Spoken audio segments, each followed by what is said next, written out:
Magandang araw mga kaibigan. Pag-usapan natin ngayon, bigyan ko ng reaksyon itong mga pahayag ni Vice Ganda sa kanyang show, sa non-time show ba ito? Yung, ano bang tawag na? Kalimutan ko na. Basta yung non-time show niya. Grabing banat. Tungkol sa pagbibigay ng ayuda ng mga kongresista at tungkol sa bokbok sa NFA. Anong unahin natin? Unahin natin siguro itong bokbok sa NFA. Yung bigas ba? Yung may balita na mayroong weevil. Ano bang tawag doon? Yeah, bokbok nga. Unahin natin dito. Ang mamatay ng dahil sa mataas na bilihin. Yun. Ang mamatay ng dahil sa bukbok ng NFA. Police, may police, may police, may police sa ilalim ng tulay. Di ma, kung sa hinaba ng kanta, walang nabanggit na ginagawa yung pulis. So, wag yung palitan ng kanta, palitan niyo yung pulis. Saan pwede ilagay yung pulis? Isama dun sa bukbok ng NFA. Yung ang mamatay ng dahil sa mataas na bilihin. Oo, din. Ang mamatay ng dahil sa bukbok. Agree ba kayo na ang Pilipino hindi naman literally mamamatay? Kaya lang hirap ng Pilipino ngayon sa taas ng bilihin. Sino ba yung sikat na artista? Yung nag-act na General Luna. Kalimutan ko na. Nagreklamo na siya eh. Last year, yung kanyang post na ako, may kita ako. Kalimutan ko na. Basta siya yung General Luna sa pelikula. Ang ilang libo ko, para 4,000, hindi pa abutin ng isang linggo. Paano na lang yung mga hirap na hirap sa buhay? So hanggang ngayon, tuloy-tuloy pa rin ang pagtaas ng presyo. So ang mamatay dahil sa taas na presyo, tama siya. Ano naman yung bokbok sa NFA? Yung tig 29 pesos per kilo na bigas. Bukbok ng NFA, yung gano'n. Police, may police, may police, may police sa ilalim ng tulay. Di ma, kung sa hinaba ng kanta, walang nabanggit na ginagawa yung pulis. So, wag yung palitan ng kanta, palitan niyo yung pulis. Saan pwede ilagay yung pulis? Isama dun sa bukbok ng NFA. Yung ang mamatay ng... Ang galing talaga nitong. Ngayon ko lang nalaman na itong si Vice Ganda pala, kumuha siya ng law. Hindi lang niya natapos. But, talino. Yung pagka-intelente, kitang-kita mo, very, matalino si Vice Ganda. So, ano bang mga good job, Vice Ganda. Ang galing mo talaga. Yes. Aggregate ko nimo dire si Marvel una isama sa bukbok sa NFA. Joy Losada, good job Miss Vice Ganda. Okay ka kaayo, Vice. Yes, talaga. Nung una, nung yung May 2022 election, mayroong nabanggit na salita itong si Vice Ganda against sa mga Marcos, diktador. Ay nako, nagalit ako kay Vice Ganda. Ngayon, tama siya na hindi wala maasahan itong mga Marcoses. Lalo na itong nabudol tayo ng presidente. Okay, punta tayo sa isang pahayag niya.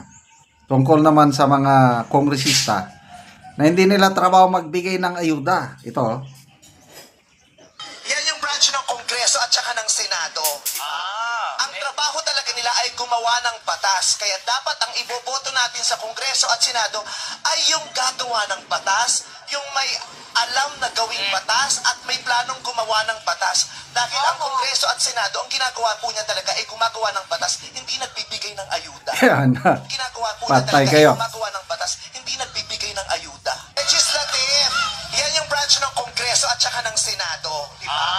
Ang trabaho talaga nila ay gumawa ng batas. Kaya dapat ang iboboto natin sa Kongreso at Senado ay yung gagawa ng batas, yung may alam na gawing batas at may planong gumawa ng batas. Dahil ang Kongreso at Senado, ang ginagawa po niya talaga ay gumagawa ng batas, hindi nagbibigay ng ayuda.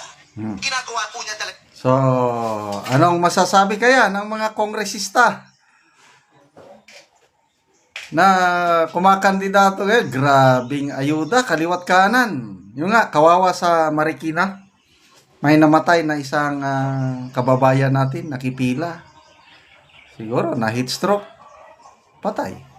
Marikina ito, ha? Ano pa? Speaking of Marikina, mga public school teachers, bilib ako dito, nagreklamo sila. Sumulat sa COMELEC. Pinapaimbestigahan si Congresswoman Stella Kimbo. Dahil pati ang mga teachers, nabigyan ng ayuda, yung AIEX, Assistance to Individuals in Crisis Situations. Ang mga teachers na sumulat, nagreklamo with pictures, videos, pinakita nila. Na hindi naman kami pobre, sabi ng mga teachers. Bakit kami naisama? Bakit yung mga kasamaan namin binigyan ng AIX? I don't know kung magkano yung AIX. AIX, nagsimula yan nung panahon ng pandemic. Assistance to Individuals in Crisis Situation. So dahil pandemic yan, nasa crisis, binibigyan. Hanggang ngayon, tinutuloy. Wala namang krisis. Krisis lang sa politika. Krisis, kakulangan sa boto o sinamang mga teachers. Yan po ang mga kaganapan sa atin. Mga Duterte naman, PDP, walang pambigay ng ayuda eh. Kaya lang, makikita mo ang kaibahan. Nako, punong-puno ang mga rallies. Basta nandyan si VP Sara or kahit wala siya, yung mga Duterte. Punong-puno, organic. Sumisigaw ng kusa, hindi mo na kailangang diktahan. Duterte, dumadagundong na sigaw. Walang ayuda yan, ha? Sa alyansa naman, yun, punong-puno ng ayuda. Kaya, I don't know, anong mangyari sa atin itong ayuda na ito.